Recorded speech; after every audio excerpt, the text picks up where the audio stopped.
Muy buenas noches a todos, esperamos se encuentren muy bien. El día de hoy vamos a continuar con una sesión académica más sobre temas de nutrición. El día de hoy veremos o revisaremos el tema junto al maestro José Roberto Esparza Solís. Vamos a revisar el abordaje nutricional en aterosclerosis. Entonces, para no quitar más tiempo, voy a permitirme presentarlo.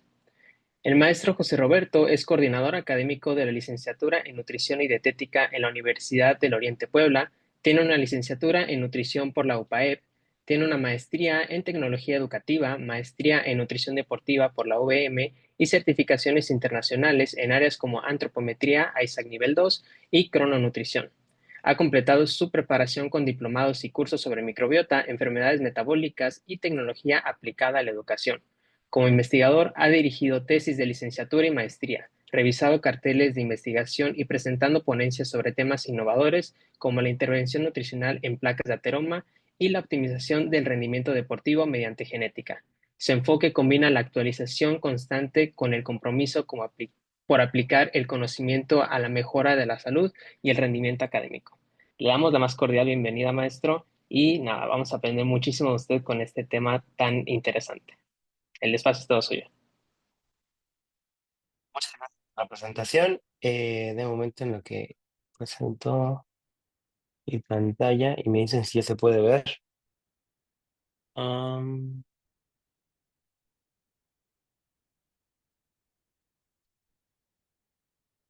¿Sí lo logran ver la presentación? Sí se logra ver bien. Va, perfecto. Bueno, bienvenidos todos. Es un placer estar aquí con ustedes. Disculpen si de momento se me va la voz. Estoy un poco enfermo, entonces, pero bueno, vamos a aprovechar el tiempo, ¿no? Eh, Vamos a abordar lo que es la nutrición en placa de ateroma, las diferentes situaciones que se generan y desde dónde vamos a abordar nosotros, ¿no? ¿Qué situaciones hay que cuidar? ¿Cómo vamos a verificar que hay un problema? Entonces vamos a ir avanzando con eso, ¿va? Ok, ¿qué pasa? El inicio, normalmente, muchos y en general en salud, hace un par de años y hasta la actualidad hay muchos educadores o partes de salud que comentan esto, ¿no? Que la aterosclerosis es una situación de pacientes con obesidad o pacientes con sobrepeso, no nada más, pacientes, tú lo ves y como, no, pues sí tiene un problema de aterosclerosis, un problema de placa de ateroma, o un problema de hipertensión inclusive, ¿no? Pero, ¿qué pasa en la general actualmente?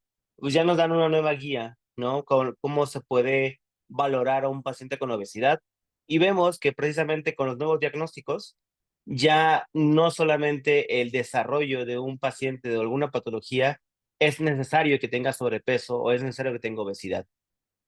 Un paciente ya con a la mejor un, elevado porcentaje de grasa, una disminución del porcentaje de masa muscular, es considerado un paciente preclínico, con una obesidad preclínica, ¿no? Entonces, esta situación vamos a ver y por qué va a ser importante en lo que abordemos en lo que sigue. Porque, la placa de ateroma realmente no se genera solamente en situaciones donde hay, obesidad o donde hay sobrepeso. Vamos a ir viendo que cuáles son los orígenes y cómo es que se genera este proceso, ¿ok? Luego, precisamente derivado de lo anterior, de lo que veíamos del paciente obeso, salió una nueva guía de un diagnóstico y tratamiento con sobrepeso obesidad. Esta nueva guía está bien interesante porque nos da el algoritmo de cómo se hace el tratamiento y de qué situaciones se puede trabajar con un paciente. Tenemos, por ejemplo, con diabetes, con obesidad sarcopénica, con artrosis, con enfermedad renal crónica, con accidentes cerebrovasculares, con diferentes situaciones que pueden conllevarnos a que tengamos un tratamiento específico, ¿no? Entonces, vemos, por ejemplo, aquí tenemos en diabetes, dependiendo del IMC que tenga, va a ser el medicamento que se le toma, ¿no? De primera instancia son las metforminas, luego tenemos, por ejemplo, el inhibidor de CYCLUT2 y luego tenemos otros tipos de medicamentos, ¿no? En algunos casos también nos habla, por ejemplo, de acá del GLP-1, o ahorita como lo conocen más comúnmente, los Ozempic, por ejemplo. Ese tipo de medicamentos también se ha manejado en muchos pacientes con sobrepeso y obesidad. Pero, ¿qué significa? Y el problema, o uno de los puntos de por qué les puse este algoritmo, es que la situación, decíamos, en un paciente con sobrepeso, ya puede tener alguna complicación, igual, por ejemplo, cuando hay diabetes o una obesidad sarcopénica, ¿no? Entonces, no es necesario alcanzar realmente un sobrepeso, una obesidad, para que tengamos alguna problemática o algún desarrollo de alguna patología, ¿sí? Em, Ahora, ¿qué va a pasar en el caso de los que no estén tan familiarizados con qué son las lipoproteínas y cómo es que se forma? Vamos a dar una breve introducción. No nos va a dar tiempo de hacerlo todo a grandes rasgos, pero vamos a entender un poquito de cómo son las lipoproteínas y cómo es que esto genera realmente la placa de ateroma, ¿no? Tenemos, por ejemplo, la ingesta de alimentos, y esta ingesta de alimentos obviamente es degradada por la parte de la bilis. La bilis hace esa absorción a nivel intestinal y se genera esta forma en kilomicrón. Es la primera instancia, ¿no?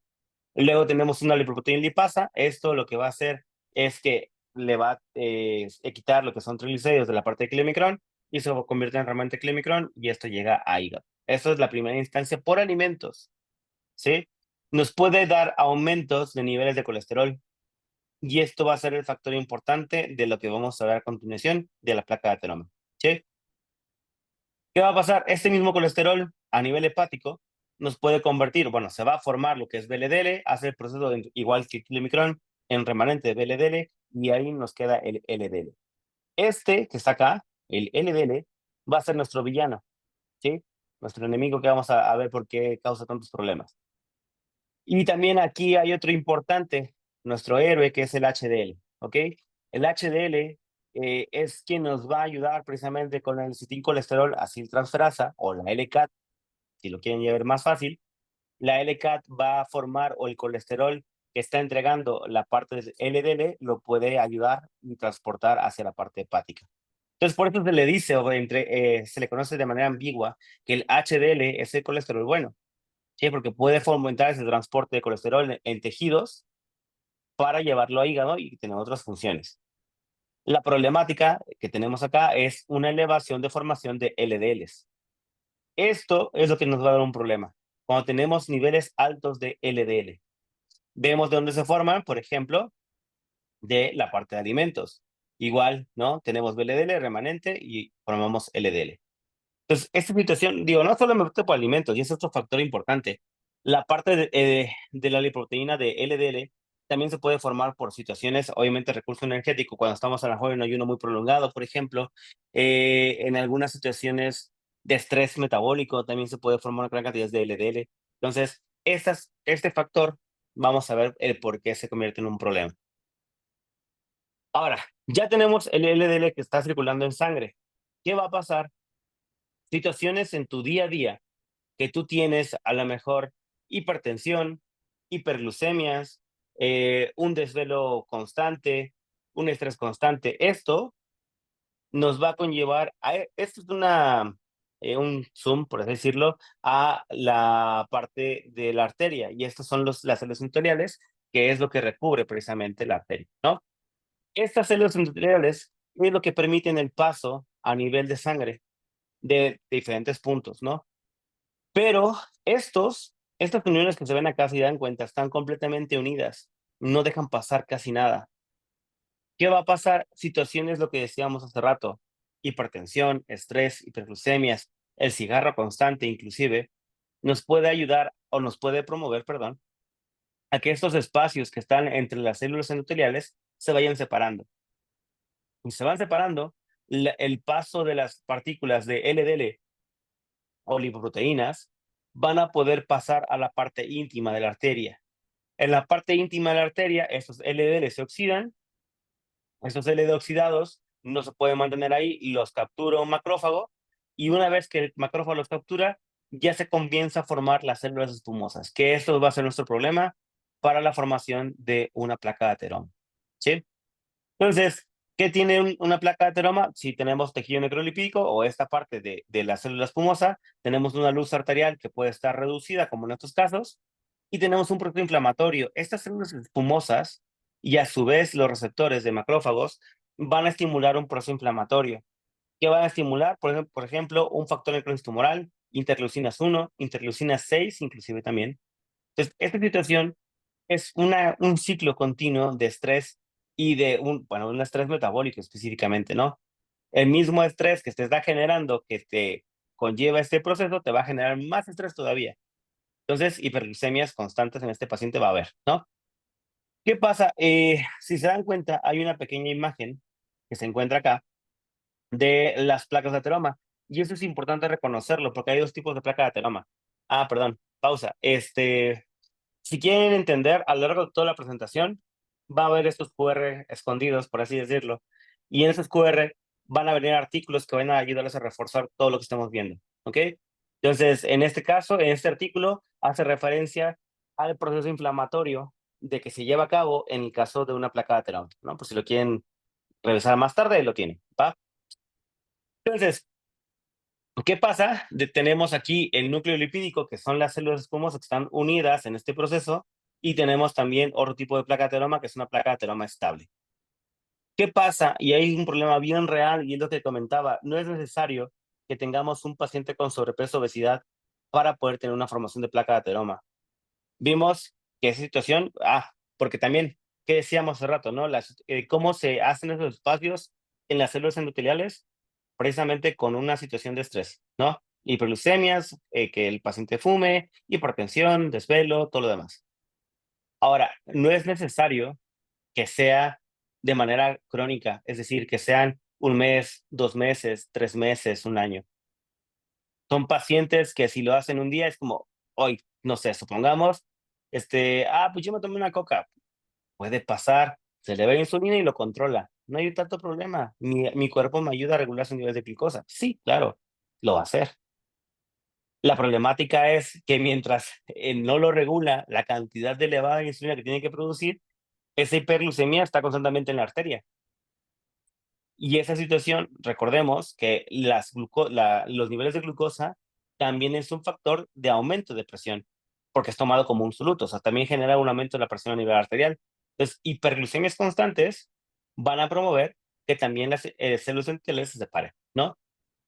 Esto igual, por ejemplo, un paciente que se desvela constantemente, en la mañana o al otro día que se levantó, que se desveló, va a tener hiperglucemia sí o sí, ¿no? Y este tipo de hiperglucemias, si tú le sumas que el paciente se desveló por, no sé, salir de fiesta y en algún punto el desayuno, pues una torta de tamal si quieres, ¿no? ¿Qué va a pasar? La hiperglucemia se vuelve todavía mucho más grave, ¿no? Entonces, son situaciones que, insisto, no son crónicas, es que se va juntando, se va uniendo del día a día y puede empezar a formar esta placa de ateroma, ¿sí? ¿Por qué les explico esto? Porque, si se dan cuenta, la luz arterial en una placa de ateroma sí se encuentra reducido, pero no se encuentra reducido como una placa de ateroma estable. ¿Cuál es la diferencia de estos dos tipos de placa de ateroma?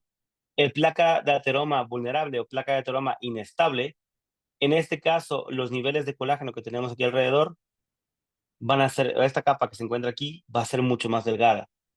¿Qué situación puede conllevar con esto? Que cualquier situación de estrés o que aumente la presión a nivel arterial, esta membrana en cualquier momento revienta, ¿no? Entonces, todo lo que estaba aquí adentro, las células escamosas, sale a nivel de sangre, a nivel de luz arterial, y es lo que empieza a formar la parte de trombosis, ¿no? La parte de todo lo que tienes que ver con algún problema para un accidente cerebrovascular o un accidente cardiovascular también, por ejemplo, ¿no? Entonces, ¿qué significa? Entonces, en este caso, la placa de ateroma estable, perdón, inestable, en algunos casos se le conoce como una muerte silenciosa. ¿Por qué? Porque son pacientes que de primera instancia no tienen síntomas o tienen síntomas muy leves, que sus latidos por minuto están en 80, 90 latidos por minuto en reposo, insisto, no haciendo actividad física. Se acaban de levantar y sus latidos están en 80, 85, 89, ¿no? No es normal. La otra, a lo mejor, es que comí mucho y por eso me subió la presión. No es normal, o sea, la presión se sube obviamente cuando comes, cuando ingieres alimentos, pero no a niveles tan altos que te marque un riesgo, ¿no? Entonces, esa situación es muy común en este tipo de pacientes. Este tipo de pacientes con placa de ateroma inestable no tienen síntomas, no se cansan cuando suben escaleras, no se sienten fatigados, no les duele la cabeza, no se sienten mareados, o sea, no tienen ningún problema. De primera instancia, tú los ves y se encuentran sanos, pero hay valores que son importantes detectar con ellos, como por ejemplo, detectar una dislipidemia a tiempo detectar valores de ACT y ALT, por ejemplo, con ellos, para poder determinar si hay una problemática. De primera instancia, lo que nos va a ayudar a valorar y tomar en cuenta si algo malo está pasando con el paciente va a ser los tipos de presiones, ¿no? Si hay una alteración de la sistólica y diastólica. Se podría decir, el paciente tiene 120 sobre 80, no está tan alto, se encuentra un poquito elevado, pero si es continuo, por eso la parte de un diario, perdón, de presiones también va a ser un factor importante. Más si el paciente tiene antecedentes, ¿no? Entonces, esta va a ser la problemática del tipo de placa de ateroma, ¿ok? Tenemos otra imagen que nos ayuda a entender un poquito más cómo es este proceso. Tenemos igual los monocitos que pueden pasar a través del lumen y llegan a la íntima para poder convertirse en macrófagos, capturan precisamente lo que es el LDL oxidado, hacen este proceso, se forma la célula espumosa y eso se empieza a acumular aquí en el tejido necrolipídico, ¿sí? ¿Qué va a pasar? Lo que les decía hace rato, esta pequeña línea que estaba anteriormente, esto que está acá, lo que divide el tejido necrolipídico de la luz arterial, está formado por células espumosas que son de músculo, estas que se encuentran acá, ¿sí?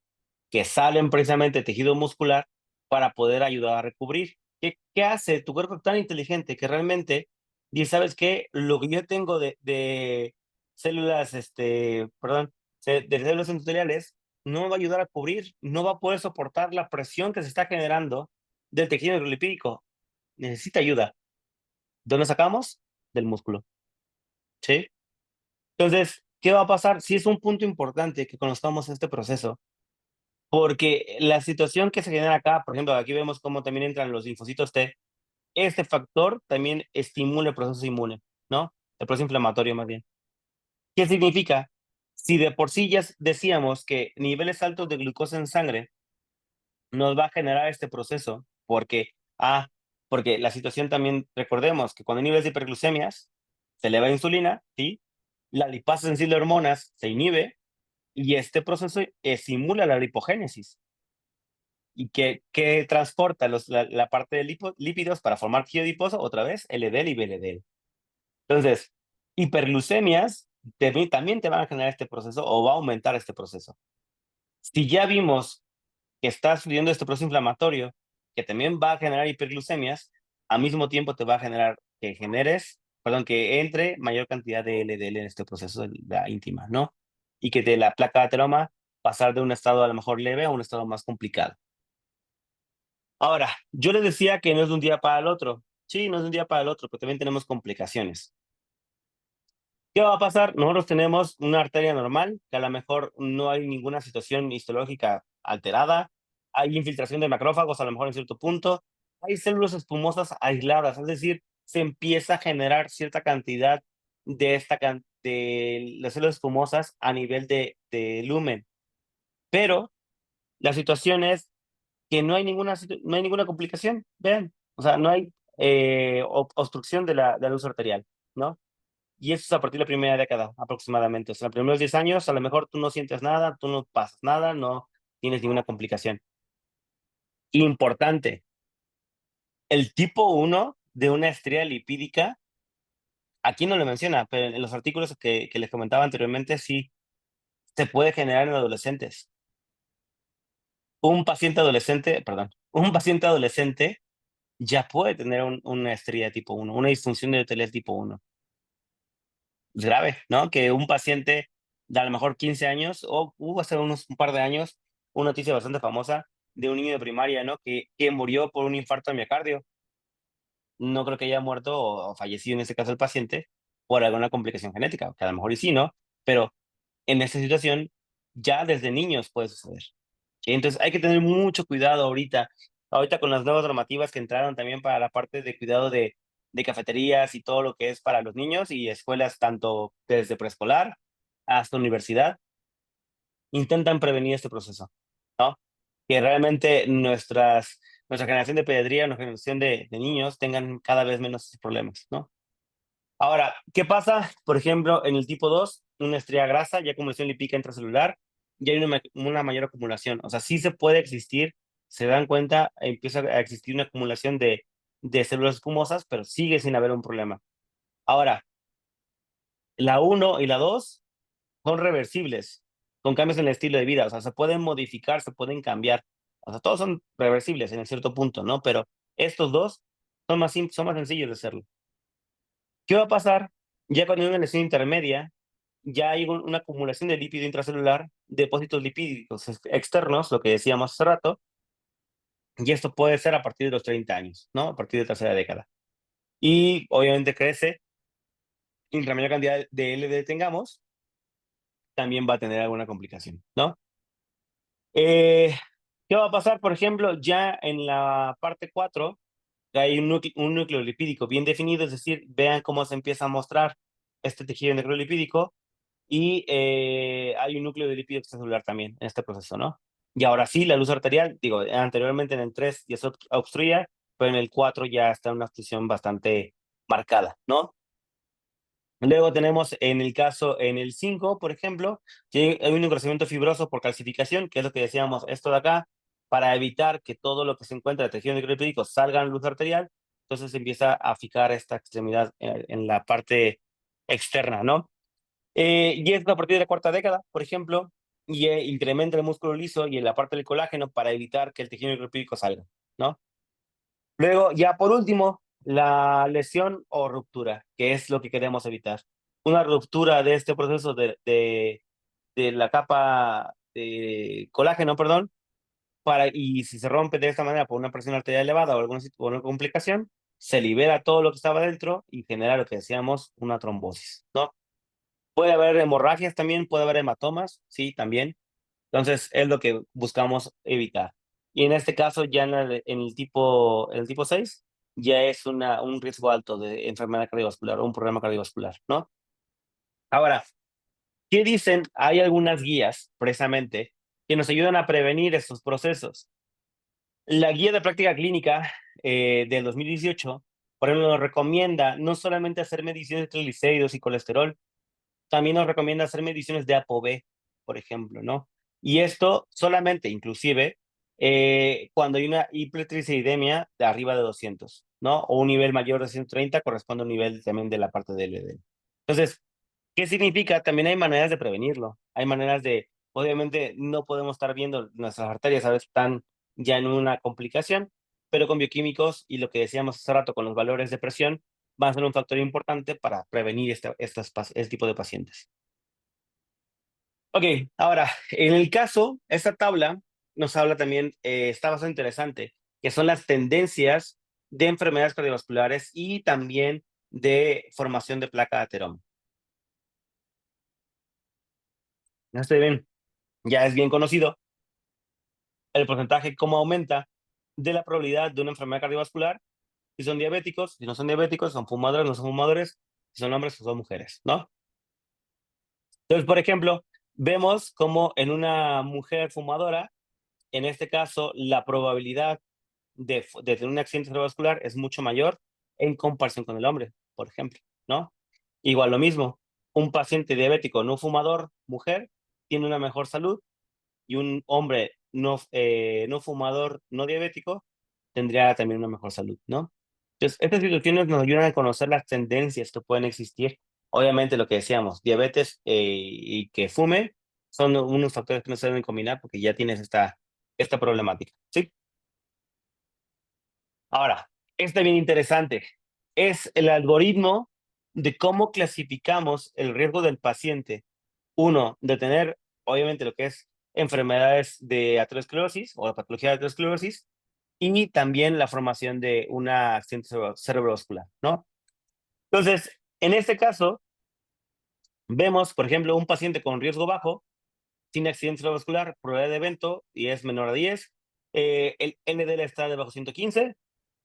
Está perfecto. Nada más controlan factores de riesgo, es decir, estilo de vida, alimentación, sueño, todo lo demás, actividad física, se controla y mejora. Normalmente son pacientes que a lo mejor no llegan con alguna problemática o que no tienen antecedentes, nos quedamos acá, ¿no? Luego, tenemos riesgo moderado sin accidente cerebrovascular y una probabilidad de evento vascular a escala en el Global Risk de 10 a 19% y se recalcula el riesgo de si es una población especial, es decir, algún tipo de patología, alguna situación no sé, diabetes, renal, hepatópata, etcétera, se puede recalcular. Y nuestro objetivo terapéutico de los pacientes va a ser de 40 miligramos en el caso para LDL y opcional debajo de 100. Es decir, lo ideal que tenemos que alcanzar es 40, pero debajo de 100 ya estamos del otro lado, ¿ok? Y luego tenemos pacientes con un riesgo muy alto, que tenga un antecedente de hipercolesterolemia, que tenga diabetes tipo 1 o tipo 2, sin daño en órgano blanco en este caso, con un factor de riesgo, ¿no? Es decir, si tiene diabetes tipo 1 con más de 20 años de evolución o tiene diabetes tipo 2 con más de 10 años de evolución, ya es un riesgo alto, un muy alto riesgo, ¿sí? Una afección inmunitaria, por ejemplo, que tengamos enfermedades renales con una filtración baja y que la probabilidad de riesgo llega a 20-29%. ¿Cuál es el objetivo con el paciente? Tener LDLs debajo de 100 y HDLs debajo de 130, ¿no? El opcional para lo que es LDL es debajo de 70, en este caso, ¿no? Y ya tenemos los otros dos que ya, pues, obviamente son más riesgos, ¿no? Ahora, ¿qué pasa? En este caso, sí se recomiendan medicamentos o sí se recomiendan fármacos, siempre y cuando no alcancen las metas o sean intolerantes a estatinas, se recomiendan alguno de estos. Pero siempre importante aquí pone es verificar el paciente con la parte de alimentación, verificar con la parte de actividad física. Eso nos va a ayudar bastante a mejorar lo que es la patología del paciente. Ok, ahora sí ya que quedamos, ya que hablamos acerca de toda la complicación, ya que hablamos acerca de todas el cómo se genera la placa de ateroma, vamos a entrar a lo que es nutrición, ¿sí? Que es lo que nos interesa el día de hoy. ¿Qué pasa? El tratamiento nutricional típico, lo que nos mandan o lo que recomiendan, hay que aumentar la fibra. Sí, ya sabemos que la fibra retrasa el vaciamiento gástrico, que retrasa el vaciamiento gástrico, retrasa la elevación de glucosa en sangre. Eso ya es conocido. Igual también la parte de lípidos, la liberación a lo mejor de bilis en la cantidad, si tenemos fibra, también se reduce. Este proceso ya lo conocemos, ¿no? O sea, sí existe. Ahora, no está de más mencionarlo, no está de más ocuparlo, porque por ejemplo, en este caso 10 gramos de consumo, se acordó que disminuye un 14% en el riesgo de eventos coronarios y un 27% en la disminución de muerte súbita, ¿no? Pero en este caso el estudio hablaba que solamente es de fibra de cereales, no de frutas y verduras, ¿no? Y esto también es importante mencionar, porque muchos pacientes te dicen, es que yo me comí, eh, no sé, medio kilo de manzanas, ¿no? Ya tengo fibra. Ok, sí tienes fibra, pero no es la que estamos buscando en el caso del tipo de pacientes. No digo que no tenga, no digo que no funcione, solamente que depende del tipo de paciente, vamos a buscar qué tipo de fibra vamos a ocupar, ¿sí? Entonces, o sea, sí funciona, sí nos va a ayudar, pero hay otro tipo de elementos. Luego, tenemos los tipos de hidratos de carbono. Eso también es bien conocido, lo que decíamos hace rato, ¿no? Un paciente que tenga un consumo elevado de hidrato de carbono simple, que se conoce mucho, por ejemplo, el jarabe de maíz alta fructosa, que lo tenemos en el refresco, en la manzanita, en los pingüinos, muchos, no digo todos, pero muchos de los alimentos que vengan endulzados, industrializados, vienen cargados con jarabe de maíz alta fructosa, ¿no? Dependiendo mucho de la cantidad que ocupen, o perdón, del tipo que ocupen, si es de 45%, 55%, va a ser casi igual, ¿no? Ahora, ¿qué problemática tenemos o por qué estamos peleados tanto con el jarabe de maíz alta fructosa? Para empezar, el primer problema es la cantidad de glucosa, ¿no? Que son niveles tan altos. Luego, en segundo lugar, tenemos lo que es la fructosa. La fructosa, una vez, si te acuerdan de tus clases de fisio de nutrición, una vez que se absorbe, que no requiere bueno, requiere un GLUT, pero no requiere cationes para poder ser absorbido. O sea, pasa solo, ¿sí? ¿Qué va a pasar? Esta elevación de fructosa en sangre llega a nivel hepático y de nivel hepático en exceso, esa fructosa te va a ayudar a reparar el glucógeno hepático, pero en exceso te va a formar también lo que es VLDL. Y el VLDL, ¿qué decíamos que era? Es un antecedente de LDL. Entonces, niveles altos de fructosa en un paciente nos puede promover que se formen niveles altos de LDL. Y si a eso le sumas lo que decíamos hace rato, hiperglucemias, hipertensión, problemas o situaciones fisiológicas que conlleven un estrés de la presión arterial, ya tienes el paciente con arteriosclerosis segura, ¿no? Entonces, es importante contemplar este proceso, ¿no? Ahora, ¿qué va a pasar? Por ejemplo, en la misma dieta, el reemplazo de grasa saturada por grasa monoinsaturada o poliinsaturada se asoció con una disminución arriba del 10% del riesgo, es decir, es más común y más adecuado. No vas a quitar las grasas, o sea, eso está ya hecho, no las puedes quitar, pero es mejorar la calidad, que es lo que estamos buscando en los pacientes, ¿sí? Ahora, esto es lo básico, lo que ya vimos, lo que ya conocemos y se ha escuchado. Vamos a pasar a algo un poquito más avanzado.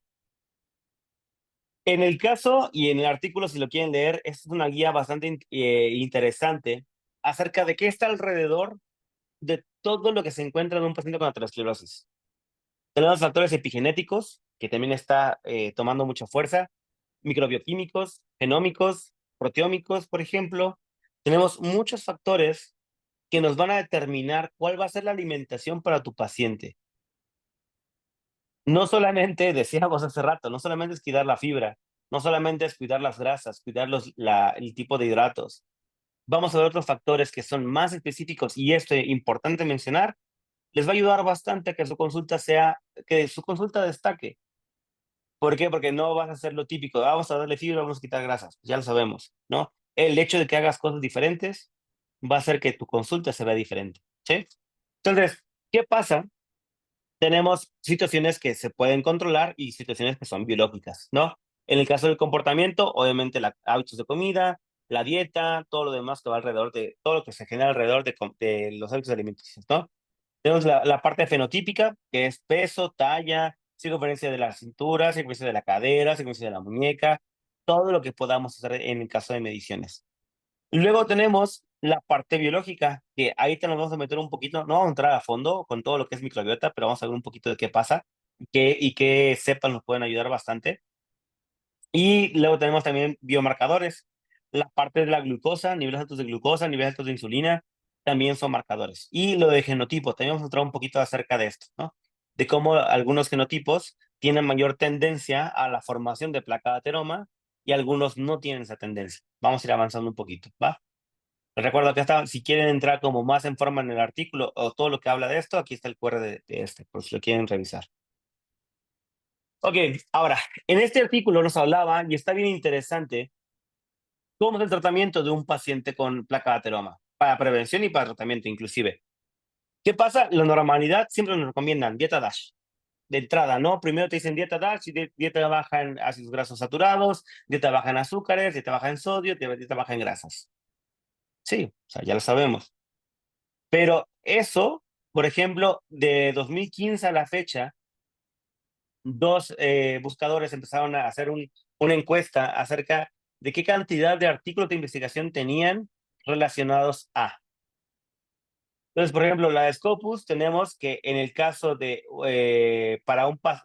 investigaciones que tienen con dieta mediterránea solamente, es un 24%, y artículos que tengan dieta mediterránea y agregada la palabra aterosclerosis es un 76%. En el caso de WOS, lo mismo, es un 22 para Mediterránea y un 78 para dieta mediterránea con aterosclerosis. ¿Qué significa esto? Si se dan cuenta, para el 2021, hace ya un par de años, había 1081 artículos casi que hablaban de dieta mediterránea con aterosclerosis, más otros 1197, son una gran cantidad de investigaciones. Es decir, hay una alta probabilidad de mejoría en tu paciente si tratamos con una dieta mediterránea. ¿Por qué? Porque este mediterráneo, ya sabemos, tiene una gran cantidad de granos, tiene una alta cantidad de fibra, tiene mucha cantidad de grasas saludables, tiene pescado, tiene aguacate, tiene nueces, que nos va a promover lo que es omega 3, omega 6, etcétera. Entonces ya empezamos bien por ahí, ¿no? Ahora le vamos a sumar también lo que son antioxidantes, digo, aparte de los omegas, también tenemos el consumo de vino tinto, tenemos de uvas, tenemos de fresas, zarzamoras, alimentos que nos van a ayudar bastante bien a la mejoría del paciente. Entonces, por eso es que la dieta mediterránea se ha estudiado mucho sobre este proceso. Falta ver, hay un artículo que está en desarrollo por ahí que habla precisamente de la dieta de la milpa en comparación con el tratamiento de aterosclerosis. Está interesante porque habla algo muy parecido, porque la dieta mediterránea no es de acá de México, ¿no? Pero el caso de dieta de la milpa tiene resultados parecidos. O sea, por lo que han visto, el desarrollo de la investigación es que la mejoría de valores como de lo que es presiones arteriales, niveles de LDL, niveles de HDL y niveles de colesterol se han reducido, ¿no? O han cambiado. Entonces, la dieta mediterránea sí funciona, pero también tenemos nuestros propios alimentos que nos van a ayudar bastante, ¿no? Entonces, bueno, ahora, ¿qué pasa? Ya sabemos la dieta mediterránea, pero en alimentos específicamente tenemos este tipo de tablas que nos habla de la incidencia de accidentes cerebrovasculares, que son estos, y incidencia de accidentes coronarios, ¿sí? Entonces, ¿qué va a pasar? Y el tipo de evidencia que se maneja, ¿no? ¿Qué va a pasar? Nos manejan un listado de alimentos y cuál tiene mayor tendencia a alguna problemática, si coronario o cerebrovascular, ¿no? En el caso, por ejemplo, carnes rojas, te dice que la tendencia es a incidencias coronarias, pero disminuye en lo que es accidentes cerebrovasculares. ¿Qué parte importante mencionar? Es lo que es la parte de investigación se encuentra inconsistente o insuficiente, que es lo que está aquí abajo. Mira, cuando tiene nada más una flechita, una cruz, perdón, es una investigación que sí tiene una explicación, que sí se ha hecho un proceso, pero queda como, puede que sí, puede que no, ¿ok? Entonces, vamos a hacerle caso a los que tengan dos cruces, que en el caso está bien conocido, que son las carnes procesadas, por ejemplo, todo lo que son salchichas, embutidos, todo lo que venga con embutido entra en este proceso, ¿no? Si te das cuenta, inicia con una gravedad de accidentes coronarios y accidentes cerebrovasculares, en ambos tipos, las carnes procesadas, ¿no? Luego tenemos las carnes rojas que no son procesadas, igual, lo mismo, ¿no? También tiene una problemática en ambos puntos. Ahora, en este caso, la incidencia o la investigación está ahí más o menos. Luego tenemos investigaciones de carnes blancas, pescado, atún, todo lo demás, pollo, entra que se encuentran normales, es decir, no influye sobre la incidencia de coronarios o cerebrovasculares. Y aparte, tiene una investigación elevada. Luego tenemos la parte de huevos. Los huevos que tan mal han sido tachados, que no son el peor alimento y todo lo demás. Para empezar, tienen una buena calidad de proteínas, ¿no? Y luego vemos que también la incidencia en la mortalidad por coronario o por cerebrovascular se mantiene. Y es de los artículos o de los factores que tienen buena evidencia. Entonces, no hay por qué quitar los huevos revueltos en el desayuno, ¿ok? Ahora, tenemos también, por ejemplo, pescado, que el pescado en ambos casos disminuye los accidentes cerebrovasculares coronarios, ¿no? Y también es una muy buena investigación. Y luego tenemos productos diarios, ¿no? En este caso, arroz, pasta, frijoles, etcétera, ¿no? Que tienes una regulación más o menos, o sea, se mantiene igual. Ya los demás, ahí tenemos leche, yogur, queso, todo lo demás, pero vean, se mantienen estables o algunos reducen, pero lo que no nos deja avanzar es el tipo de investigación. O sea, sí hay investigación, pero no es tan culminante, ¿no? Luego, pasamos, perdón, pasamos un poquito a lo que son los tipos de alimentos o tipos de micronutrientes que nos van a ayudar bastante a la mejoría del paciente con aterosclerosis. La inulina es un factor que nos va a ayudar bastante. Ahora, hay muchos estudios que se han hecho sí en ratones o en hámsters, pero también se han hecho estudios en pacientes con enfermedades renales, ¿no? Por ejemplo, se hizo esta investigación, hablaba de cómo la inulina en pacientes con personas renal crónica disminuyó niveles de insulina sérica, niveles de glucosa en ayuno, niveles de triglicéridos, niveles de proteína C reactiva, que significa que se reduce el estrés, y que creen, aumentaba también HDL, ¿no? Entonces es de los mejores en este caso. Y esto es con renales crónicos. En paciente normal, reduce los niveles de triacilglicerol plasmático y lipogénesis hepática. Ahora, si esta misma inulina la enriquecemos con lipofructosa en pacientes en mujeres con diabetes tipo 2, aumentaba la capacidad antioxidante total, disminuía la cantidad de glucosa en sangre, afectaba la hemoglobina glucosilada, colesterol total, LDL, todo lo demás. Es bastante enriquecedor y bastante nos promueve un buen camino para el tratamiento del paciente, ¿no? Luego, en este caso, tanto vitamina A como vitamina C los puse porque sí tienes un cambio, pero se ha hecho estudios actualmente solamente en ratones, ¿no? Pero bueno, en el caso de vitamina A, aumento significativamente concentraciones plasmáticas de colesterol y lesión aterosclerótica, y la fortificación con vitamina A inhibe la elevación de colesterol plasmático. Es decir, la vitamina A también se ha empezado a estudiar acerca de cómo nos puede ayudar también a controlar la elevación o la generación de placa de ateroma. También la vitamina C, por ejemplo, que es para la parte de influir el inicio de la producción de placa de aterosclerosis, y también estimula lo que es la parte del colágeno, ¿no? Ahora, esos dos, pues obviamente decíamos, se ha hecho en ratas. Luego tenemos lo que son bayas, arándanos, grosellas, todo, que son frutos rojos en general. Esto está también bien comprobado, aumenta concentraciones de HDL y disminuye presión arterial sistólica específicamente, ¿sí? Luego tenemos, por ejemplo, en la B12, en pacientes hipertensos, el riesgo de sufrir un primer accidente cerebrovascular isquémico puede ser significativamente mayor en pacientes hipertensos con niveles bajos de folato y B12. Entonces, de tarea, importante mencionar, vitamina A, vitamina B12 van a ser un factor importante en la vitamina A, aunque no he hecho estudios en humanos, sí se han visto cambios o mejorías, ¿no? Entonces, importante tomar en cuenta estas dos vitaminas. Ahora, pasamos un poquito a la parte de los genes, lo que les decía hace rato, los genotipos y la genética y la epigenética va a ser un factor importante a tomar en cuenta.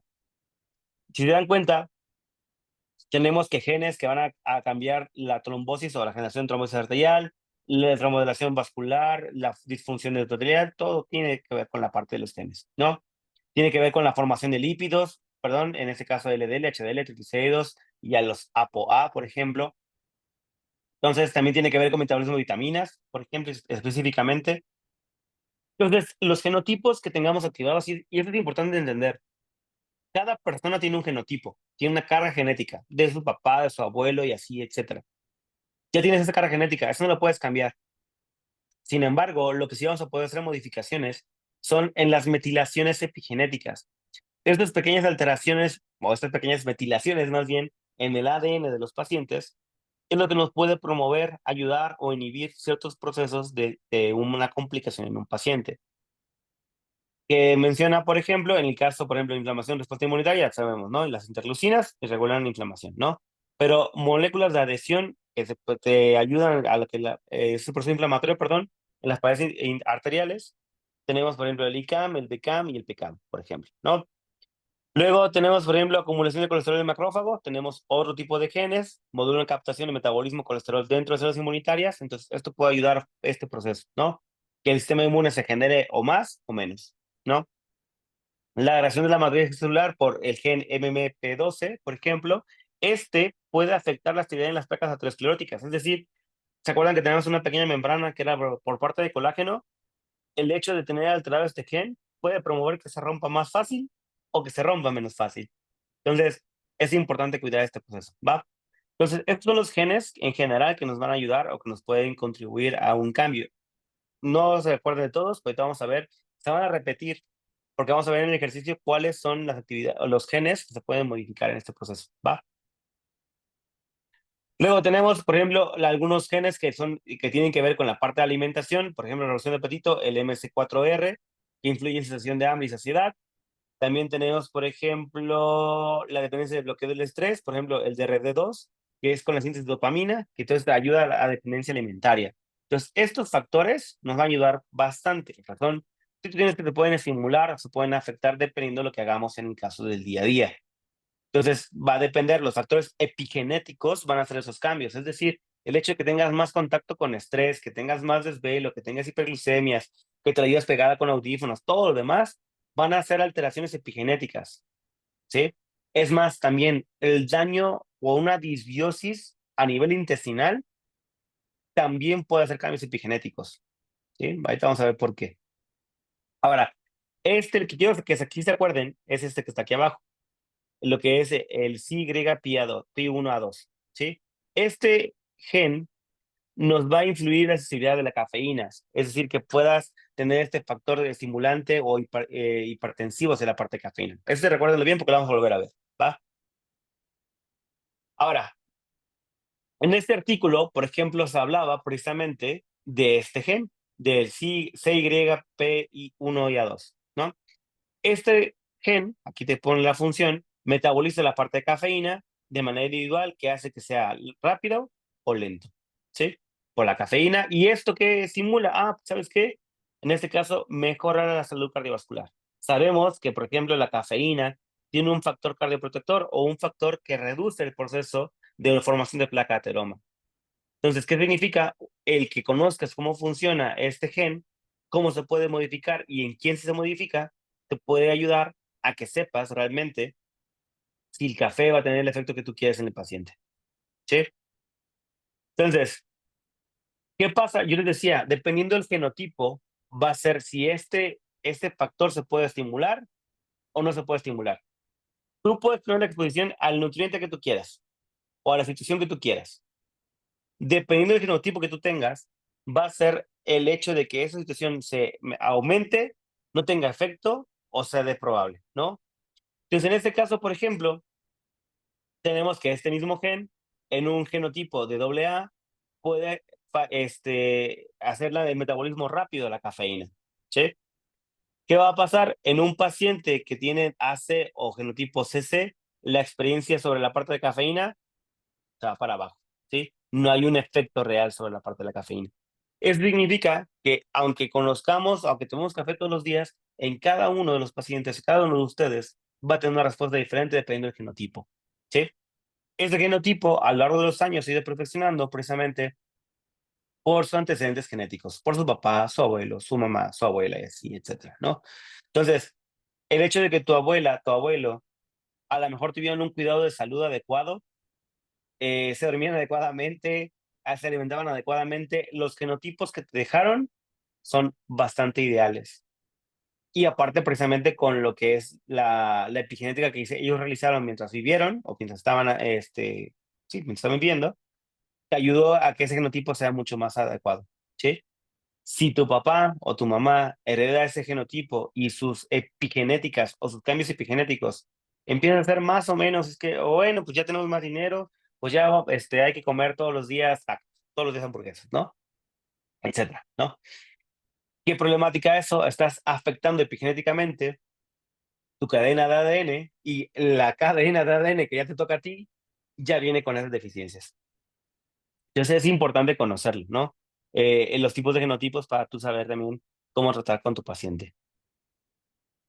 Ok, y ya casi acabamos, en este proceso también vamos a hablar un poquito acerca de la microbiota. La microbiota es extensísimo, o sea, es mucho lo que tenemos que ver, mucho lo que falta por hacer todavía acerca de las complicaciones que puede tener y los beneficios que puede tener el caso de la microbiota, ¿no? En este caso, la imagen habla de una disbiosis, la disbiosis intestinal, y lo que puede afectar.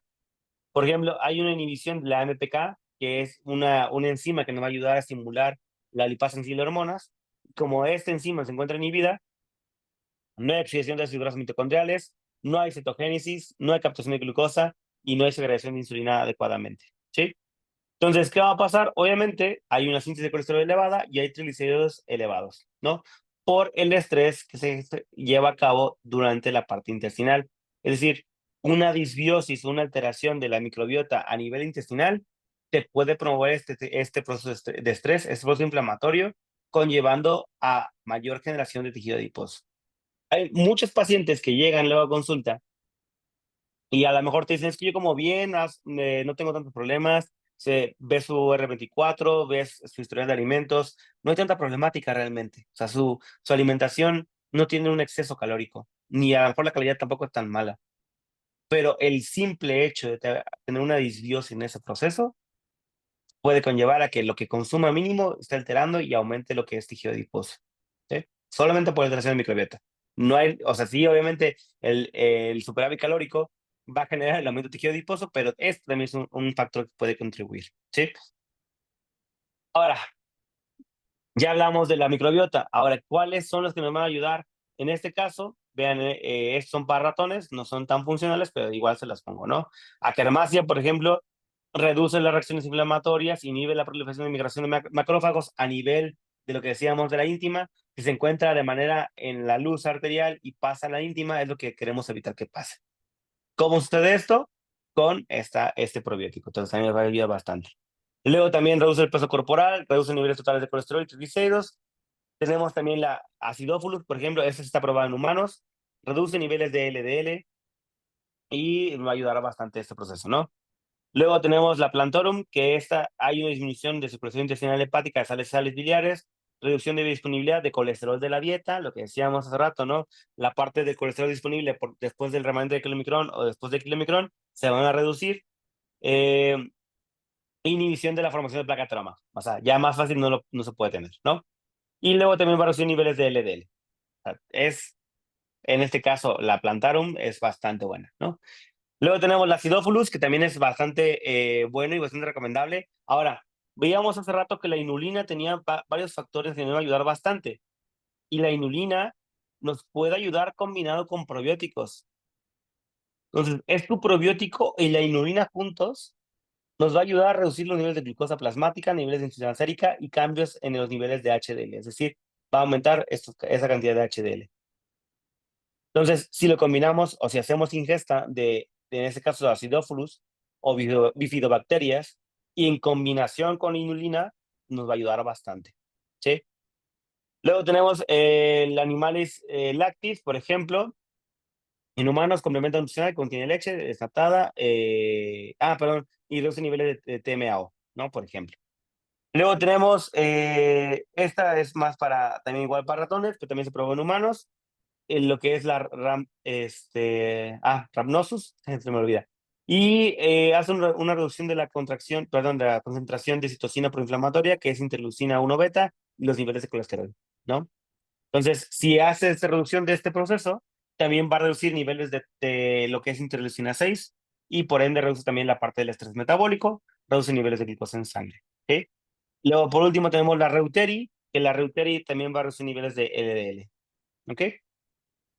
Y ya, vamos a avanzar con la parte de actividad física. Algo, ya vimos la parte de alimentos, o sea, la nutrición en general, vimos la parte de prebióticos, vimos la parte de genética, ahora la actividad física, que también es cómo se cansan de recomendar ejercicios aeróbicos. Ponte a correr, ponte a saltar la cuerda, ponte a andar en bici, ponte a trotar, saca al perro mínimo, ¿sí?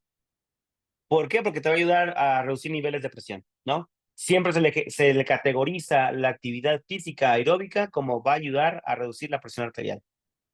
Y este metaanálisis, eso sí le invito a que lo lean completo porque está bien interesante, está en el QR. Está bien interesante cómo avala y cómo estudia que hay otro tipo de ejercicios que nos van a ayudar mucho más a la mejoría, en este caso es lo que se mete en el metaanálisis, es de la presión sistólica. Vemos, por ejemplo, cómo correr, caminar, se encuentra aquí. En este caso, no, perdón, caminar hasta acá, es bici y carrera, se encuentra aquí, y ejercicios aeróbicos se encuentran acá en promedio, ¿no?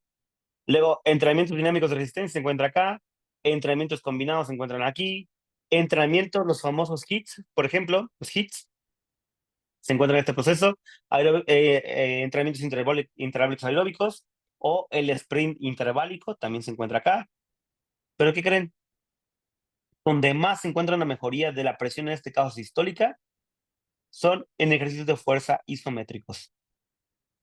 En este caso, donde más se ve un cambio más notorio, se ve en la sentadilla isométrica y la extensión de pierna isométrica.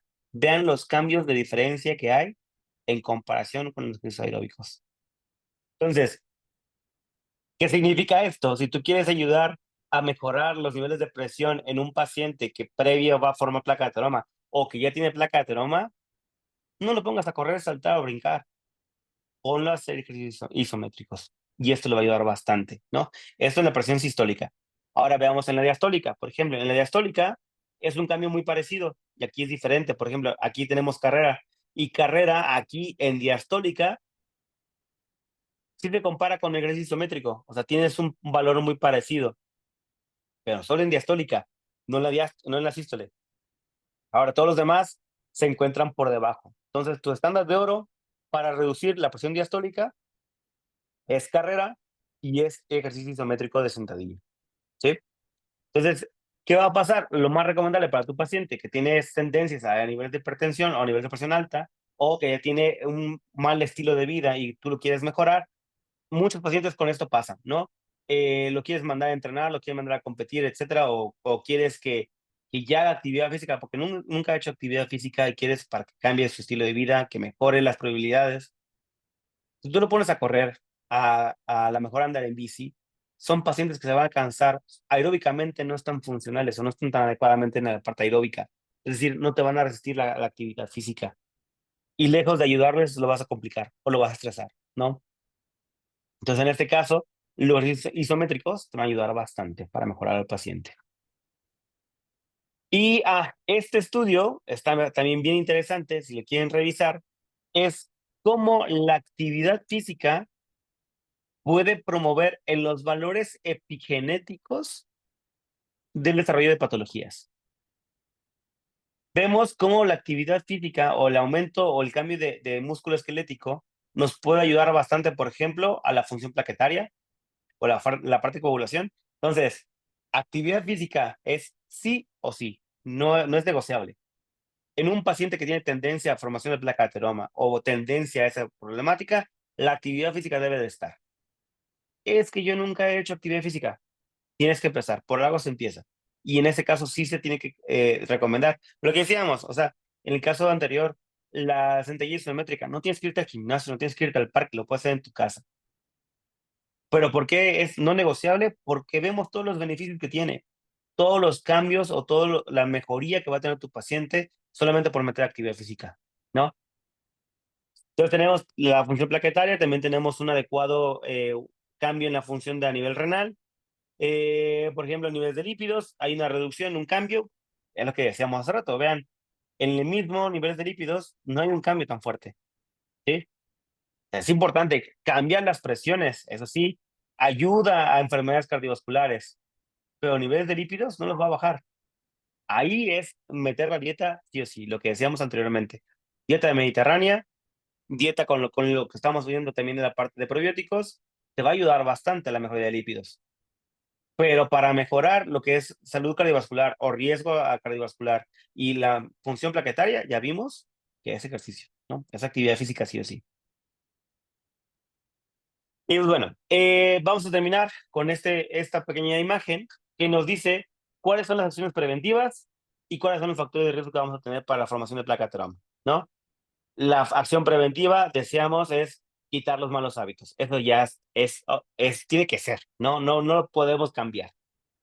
Los malos hábitos, el sueño, los malos hábitos del sueño, la parte del ciclo circadiano y cómo se afecta y cómo afecta alrededor la microbiota, está bien interesante. El hecho de un paciente que se desvela constantemente y los niveles de microbiota o la alteración de microbiota que tiene y las tendencias a enfermedad cardiovascular o la tendencia a algún otro tipo de patología son muy elevadas, ¿no? Entonces, los malos hábitos hay que cambiarlos sí o sí, ¿no? Algún tipo de dietas, por ejemplo, aquí tenemos cetogénica, dieta DASH, que ya comentábamos, pero vemos o hablábamos que la dieta mediterránea va a ser como tu opción más adecuada, ¿no? Decíamos otra vez, actividad física, esto no es negociable, tiene que haber actividad física sí o sí. Resistencia al estrés, esto a lo mejor tienes un ambiente de trabajo como muy poco regulable con ese proceso, pues hay que ver cómo lo cambiamos, ¿no? El sueño es algo que tiene que estar también adecuado. Ahora, hay muchos que te comentan, oye, es que, no sé, yo me duermo a las 3 de la mañana y me levanto a las 11. Estoy durmiendo mis 8 horas. No son adecuados. Los niveles de melatonina son diferentes dependiendo de la luz del sol, entonces hay que tener en cuenta eso. Si hay un cambio en tu ciclo circadiano, es importante regularlo para que tú precisamente tengas una buena calidad de sueño. Es importante los tiempos de sueño y cómo lo manejas si tienes un sueño profundo. Algunos artículos te manejan que la cantidad de sueño profundo que debes tener diario es entre 15 y 25%. O sea, todas las horas de sueño que tú tienes en el día, obviamente mientras duermes, del 15 al 25% debe ser el sueño profundo. O sea, debe ser tu fase más profunda de sueño, donde no te levantan ni por un temblor, ¿no? Ok. Entonces, ¿qué va a pasar? Muchos pacientes, por sus malos hábitos de sueño, aunque duerman 8 horas, no tienen una buena calidad. Es que yo me duermo a las 10, me duermo bien temprano. Sí, pero tú no has pegado aquí el teléfono. O estás viendo una serie. O te duermes con la luz prendida porque se te olvidó apagarla. Entonces, ese tipo de factores también te va a afectar la calidad del sueño, aunque te duermas temprano. Entonces, también hay que tomar en cuenta eso, ¿no? La calidad del sueño y cómo esa limpieza o higiene te va a ayudar a que todo lo demás se mejore. O sea, es que pasa, muchos pacientes lo ven bien fácil o lo ven como, "Ay, no creo que tenga tanto efecto". Créanme, tiene muchos efectos en las complicaciones del paciente. Pacientes que les ayuda a mejorar la calidad del sueño, que les ayudas a mejorar a lo mejor la parte de hábitos alimenticios, que les ayudas a conocer qué tipo de actividad física tiene que hacer, ve mejorías mucho más rápido en comparación con un paciente que no te hace caso en ese proceso, ¿no? Entonces, ahí es esa situación. Luego, la función normal de la microbiota, lo que decíamos, la ingesta de probióticos también es un factor importante, o sea, de manera continua. Hay algunos artículos que te hablan que dices que debe consumir cepas diferentes durante cada mes y para que tengas esa regulación en la disbiosis. Ahí, pues, obviamente, sí acudan con, con un biólogo para que lo puedan revisar, pero ese es el proceso, ¿no? O sea, ya vimos que cepas nos va a ayudar bastante y es conocer la regulación en ese proceso. La disbiosis es más, lo que decíamos hace rato, la parte del sueño, también va a haber una disbiosis, ¿no? Entonces es como todo un círculo vicioso de estas problemáticas. Y obviamente tratar de evitar cualquier o tener cualquier enfermedad crónica. Ahora, factor de riesgo ya sabemos, ¿no? Un fumador pasivo o un fumador activo es lo mismo, va a tener la misma problemática de una formación de placa de ateroma. Ingesta de alimentos con alto contenido de harinas o alto contenido de hidrato de carbono simple, o esta cantidad, alta cantidad de azúcar, alimentos con alta cantidad de grasas trans o de grasas saturadas, exceso de sodio, deficiencia de vitaminas, ya veíamos vitamina A, por ejemplo, vitamina B12, y también deficiencia de fibra, ¿no? Lo que vimos anteriormente. Un paciente completamente sedentario que no hace nada de actividad física, que se mantenga en estrés constante, una mala calidad del sueño, la parte de la disbiosis, que tenga alguna de estas patologías, perdón, o que tenga un proceso inflamatorio elevado, ¿sí? Entonces, les decía, se ve muy fácil o se ve muy sencillo nada más mandar el menú, una dieta mediterránea y ya, pero no, en verdad, alrededor del paciente y más en este tipo de pacientes que lo que vemos, que tanto se puede complicar en días, en meses, es importante que cuidemos varias cosas, no solamente la dieta, ¿no? Vemos que sí hay valores de probióticos o simbióticos o partes genéticas que pueden estimular o promover que sea más factible una enfermedad, a un accidente cerebrovascular, un accidente coronario, sí, claro, pero entre más de estas situaciones tomemos en cuenta al momento de hacer el tratamiento nutricional, la salud de nuestros pacientes va a estar más cuidada. ¿Sí? O sea, vamos a tratar de prevenir todo lo que podamos para que nuestro paciente al final, pues evitemos que tenga esta problemática. Y pues bueno, eso sería todo de mi parte. Espero que les haya gustado y cualquier duda estoy aquí para servirles. Muchas gracias.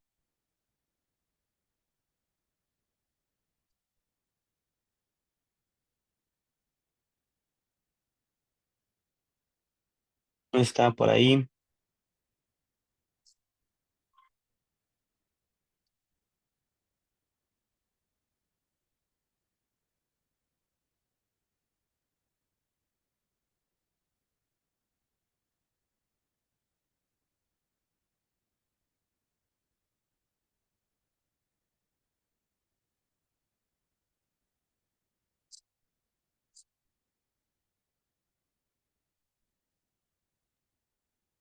Muchas gracias por su participación el día de hoy. Vamos a dejar el chat abierto un minutito para que puedan, o el chat ya se encuentra abierto, más bien, para que puedan colocar sus preguntas.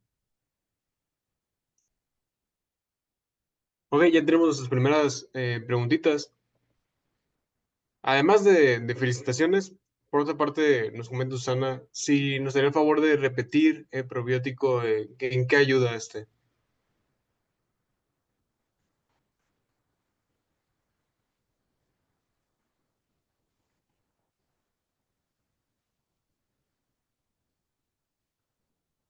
No. Perdón, bien, ahí está.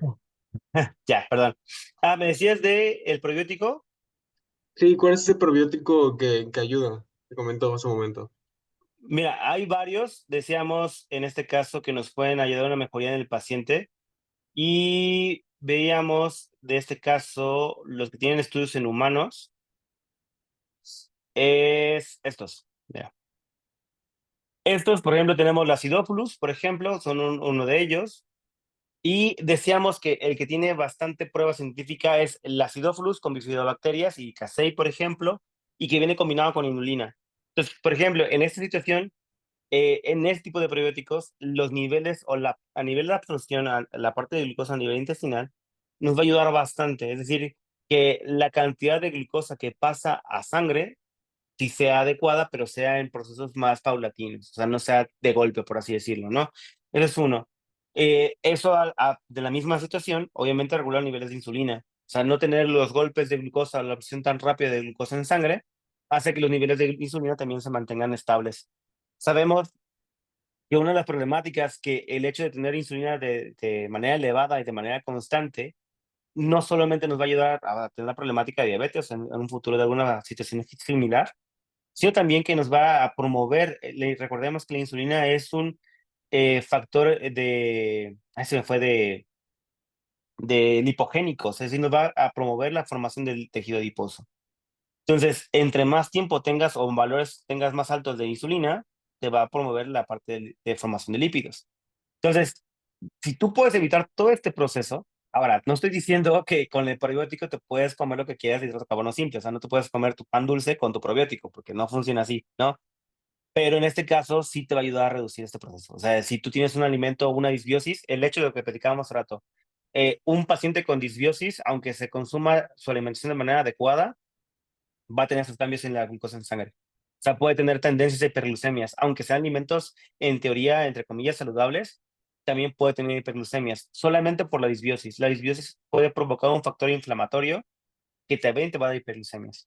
Entonces, el hecho de que tengamos este adecuado cantidad o una regulación en la microbiota intestinal nos puede ayudar precisamente a evitar las hiperglucemias, ¿no?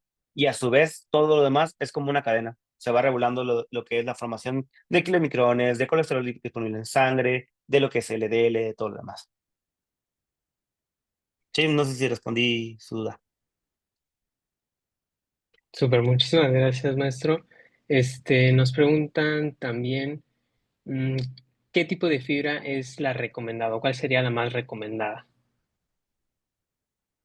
En mi caso, veíamos que es fibra de cereales, ¿no? En el caso de la cantidad que tengas fibra de cereales, es decir, granos, todo lo que es a lo mejor avena, todo lo que tenga que ver con esa situación, ¿no? Es lo que nos va a ayudar mucho más en el caso de la fibra. En el caso, hablaba mucho de la fibra de frutas y verduras. Ahora, insisto, no por esto digo que se van a evitar todo lo que son frutas y verduras, porque también tenemos una gran cantidad de fibra y un tipo de otro tipo de fibra que es soluble. Entonces, ¿qué te recomendaría? La fibra insoluble nos va a ayudar bastante. La fibra soluble, en el caso de lo que tenemos en frutas y verduras, la problemática es que no siempre la cantidad es adecuada. ¿Qué significa esto? Muchas veces en las frutas específicamente se consumen con yogur, con granola y con miel, y entonces la problemática que genera ahí es que no ayuda a compensar los niveles altos de glucosa o el vaciamiento gástrico que tienes a nivel de estómago, no se ayuda a compensar con la fibra que consumes. Entonces, si tú lo ponderas, la cantidad de fibra de fruta a lo que te consumes de carbono simple, no se equipara, ¿sí? Ahora, en diferencia, si tú consumes a lo mejor combinaciones, en este caso fibra soluble e insoluble, con a lo mejor maíz, una tortilla, un pan o algo por el estilo, y le combinas con la fibra de las verduras, te puede ayudar bastante, ¿no?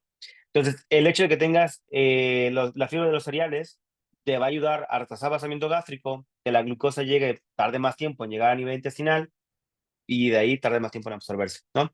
Entonces, en general es eso, o sea, la fibra de cereales nos va a ayudar bastante. La fibra de frutas y verduras no digo que no sea excelente o que no sea buena, solamente hay que tener como un poquito más de cuidado.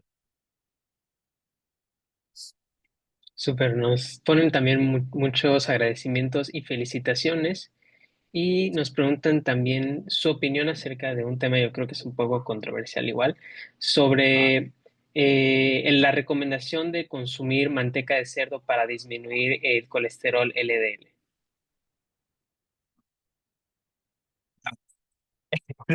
Sí, es efectivamente bien controversial. Mira, ¿qué pasa? Muchos pacientes en general, no sé si ustedes se acuerdan de sus papás, sus abuelos o algo por el estilo, ¿no?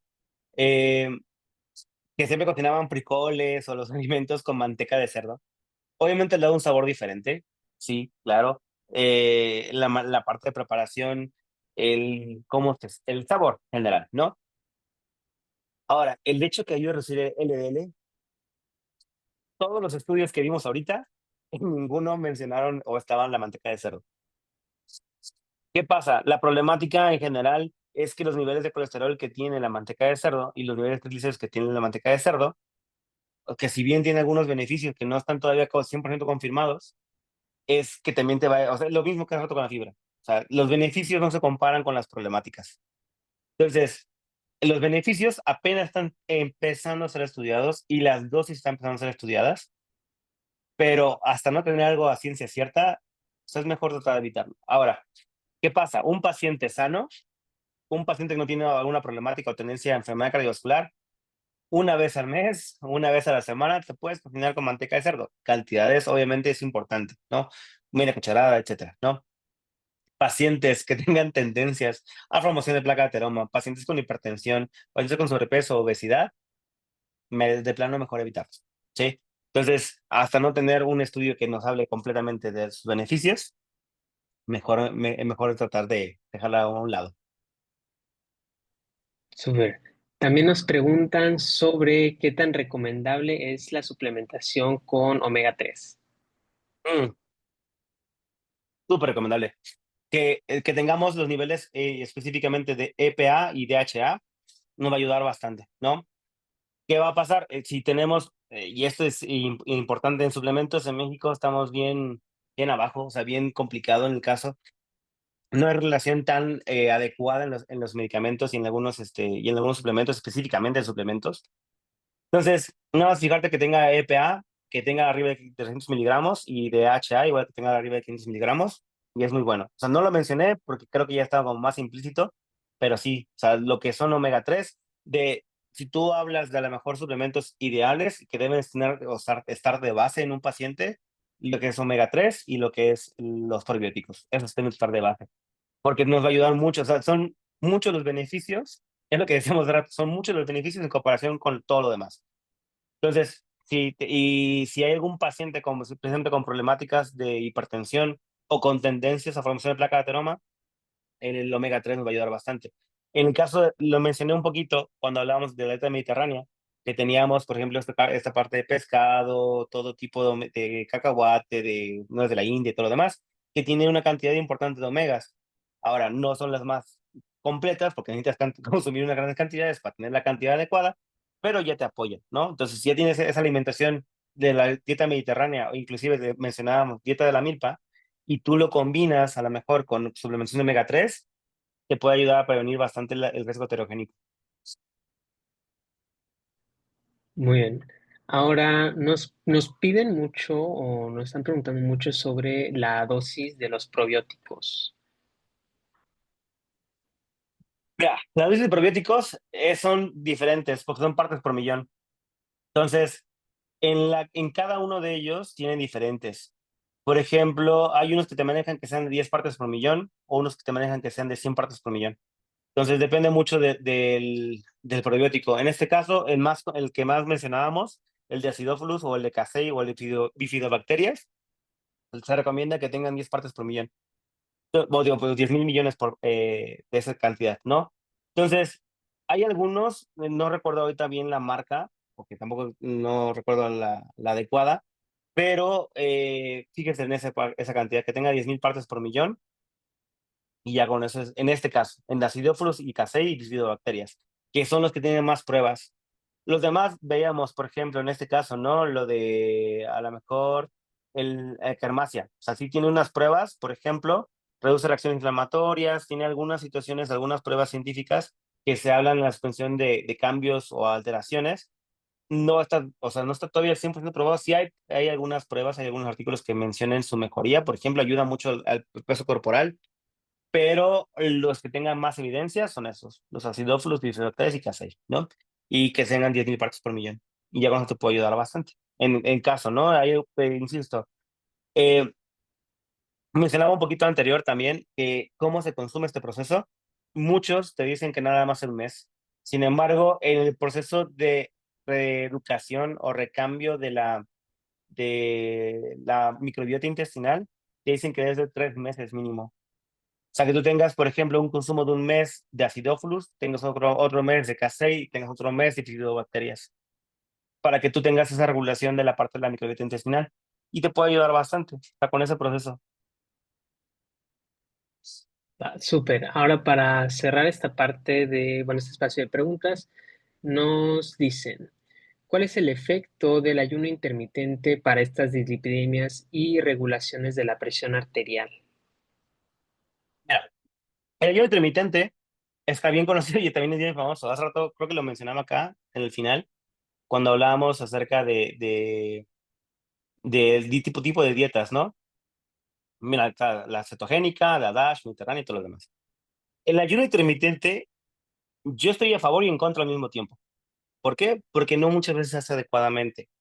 Muchos pacientes, o si van mal aconsejados por el coach o el amigo o lo que sea, no saben romper ayuno o no saben los tiempos de ayuno. Y eso va a ser un factor. ¿Qué va a pasar? Por ejemplo, un paciente que a lo mejor te dice, yo voy a ayunar todo el día, su última comida fue a las 8 de la mañana y va a comer hasta las 8 de la noche, tiene un tiempo de esa parte de estrés metabólico por la falta de alimento, ¿no? Eso no está tan adecuado, por ejemplo. Otra, y que aparte si tú le sumas actividad física, menos, o sea, menos le va a ayudar, ¿no?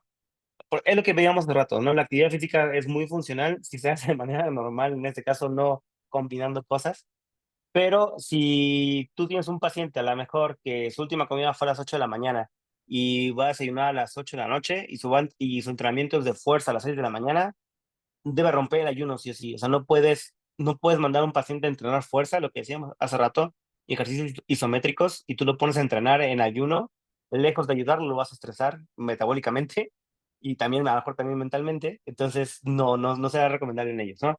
Ahora, entendiendo las problemáticas que existen, la recomendación es el ayuno intermitente funciona siempre y cuando sean los tiempos de 2 a 14 horas. Hay estudios que hablan de los 16 horas, pero cuando te hablaban del 16 horas, otra vez, los factores, te generan más problemáticas que beneficios, ¿no? En el caso de el ayuno de 12 o 14 horas, tienen más beneficios y menos problemáticas. Ahora, ya definiste cuál vas a ocupar, 12 o 14 horas, es igual. Ya sabes cuál vas a ocupar, cómo rompes el ayuno. Si tú rompes el ayuno con hidrato de carbono simple, te va a disparar tu glucosa en sangre, ¿no? Porque tienes esa deficiencia de glucosa y tienes esa necesidad de generar o recuperar lo que se ha perdido. Entonces, imagínate, no sé, a las 8 de la mañana rompes el ayuno y en lugar de romper el ayuno a lo mejor con un huevito con jamón, con tortilla y todo lo demás, lo rompes con una torta de tamal y un atole. No, te va a dar tus hiperglucemias y lejos de lo que tú estabas buscando, que es el beneficio de reducir porcentaje de tejido adiposo, va a ser todo lo contrario. Te va a subir el aumento de tejido adiposo, porque ya venías de un estrés metabólico por ayuno y lo que rompes es hiperglucemias, te va a aumentar lo que es tejido adiposo, te va a aumentar el LDL, te va a aumentar el VLDL, ¿no? Entonces, ya definiste el ayuno, 12 a 14 horas, lo ideal es romper con ingesta de proteínas. Varían, hay algunos artículos que te hablan de 1 gramo, pero lo más recomendable y lo base y lo que todos concuerdan es 0.5 gramos por kilogramo para ruptura de ayuno, por ejemplo. Entonces, un paciente que pesa 80 kilos, la ruptura de ayuno lo puedes manejar con 40 gramos, con 30 gramos aproximadamente de proteína. Y es importante que también sea de buena calidad. Si tú lo vas a romper a lo mejor con proteína de jamón o de salchicha, pues menos, no lo va a ayudar tampoco tanto, ¿no? Entonces, sí que sea de una buena calidad, de alto valor biológico, que su factor de absorción sea el adecuado para que no tengas esa problemática de la ruptura de ayuno y que no tengas una hiperglucemia y todas las complicaciones que hablábamos, ¿no?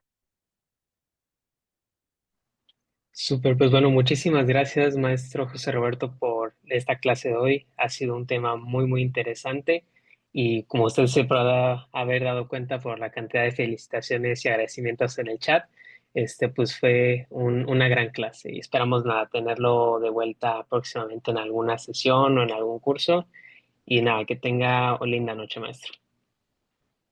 Gracias igualmente, muchas gracias por la invitación y espero vernos pronto. Muchísimas gracias, esperemos que sea así. Pues bueno, de esta forma cerramos la sesión académica del día de hoy. Agradecemos a todos su asistencia y nada, estén pendientes a las actividades de las próximas semanas, ya sea para los anuncios de los cursos que vienen y también para las sesiones académicas que igual van a estar en la siguiente semana. En este momento voy a estar poniendo el enlace de asistencia en el chat Y al final, ahí pueden ustedes poner si desean o si no desean la constancia. Y nada, muchísimas gracias nuevamente por su asistencia y que tengan una linda noche todos. Muchas gracias.